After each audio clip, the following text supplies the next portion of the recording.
Big boss హౌస్‌లో ఇప్పుడు vote అప్పీల్‌తో పాటు కంటెండర్ టాస్క్ కూడా జరుగుతూ ఉంది. ఇందులో భాగంగానే చెర్రీ టాస్క్ అంటూ బిగ్ బాస్ అయితే ఇచ్చేశారు. మధ్యలో చెర్రీని పెట్టి మొత్తం ఇసుక కేక్‌ని పెట్టి దాన్ని మొత్తం ఇసుకని తొలగించాలి. చెర్రీని మాత్రమే కదలకుండా ఉంచాలని చెప్పడంతో ఒక్కొక్కరు అయితే తమ ప్రయత్నాలు చేస్తూ ఉంటారు. ఫైనల్‌గా ఈ టాస్క్ పూర్తయిపోయాక బెల్ టాస్క్ అంటూ మరో టాస్క్ పెట్టేస్తారు.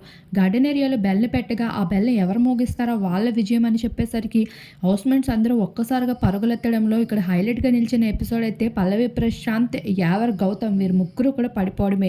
అయితే చివరికి తెలివిగా యావరైతే బెల్‌ని మోగించినప్పటికీ అర్జున్ అంబటి మాత్రం ప్రశాంత్ పైన అటాక్ చేస్తూ ఉంటాడు. ఇక ప్రశాంత్‌ని అటాక్ చేస్తున్న సమయంలో శివాజీ అయితే నోరిప్పి ఏమీ మాట్లాడడు.